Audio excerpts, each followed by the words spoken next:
Sup y'all, bring you guys another video. Just a quick post-fight thoughts video of the Jason Moloney versus Aston Palicte fight. This fight was the co-feature, the co-main event for Kambosos versus Devin Haney. And yeah, the fight lasted 3 rounds with Jason Moloney winning the fight by TKO in round number 3.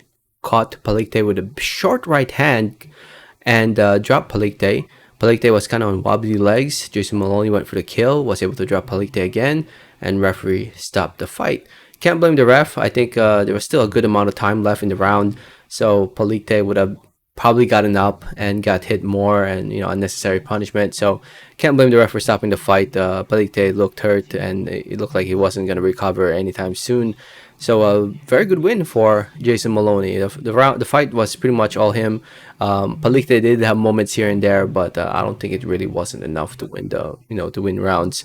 But in the end, he ended up getting caught with a big right hand that dropped him and hurt him bad.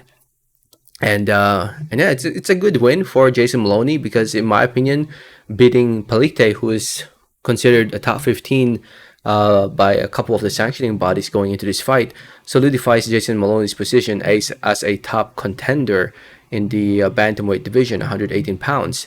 And with this win, Jason Moloney improves to 24-2, 19 wins coming by way of knockout TKO. 3 wins in a row now for Moloney since losing to Naoya Inoue back in 2020. And only lost to good fighters, man. Lost a close fight against Emmanuel Rodriguez and Naoya Inoue. But can he be a world champion? Can he still be a world champion at 118 pounds? If you look at the 118-pound division, Moloney is considered number 4 by the Ring Magazine, number 3 by the WBO, number 2 by the WBC, number 12 by the IBF, and number 9 by the WBA. And this is all going into this fight with Palicte.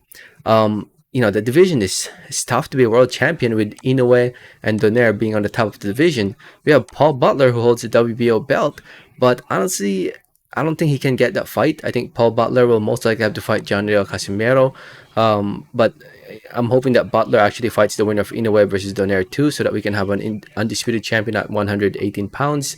But yeah, right now Moloney, it's probably just best to just stay busy, stay active.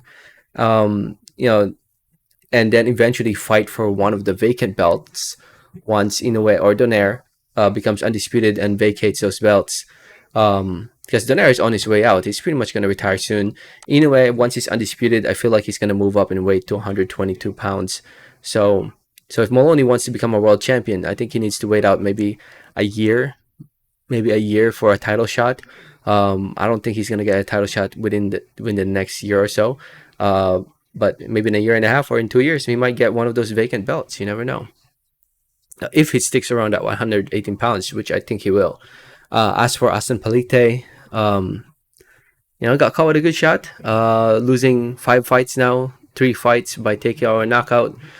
First loss since losing to Ayoka and Rosia back in 2019. And yeah, Palicte, if you guys don't know, Palicte, like I said, he was a top 15 going into this fight. He was number 14 by the WBO and number 6 by the IBF. But obviously with this loss, he's going to move down in the rankings now. And yeah, who knows what will be next for him. I'm sure we're going to see Palicte back inside the ring just because he's a name fighter. People know who he is. People have seen him fight before in big fights against Nietes and Ayoka, and now Moloney. But he's definitely not a top 15. Maybe the lower end of the top 15. Maybe the lower end. But yeah, the way I see Palicte now is that I don't really see him becoming fighting for a world title anytime soon. But we'll see. Anyway, if you saw the fight, let me know your thoughts and comments. Tune in now to ESPN if you live in the States. Main event's about to start soon. Thanks for listening and watching. And like always, have a great day. Alright, thanks.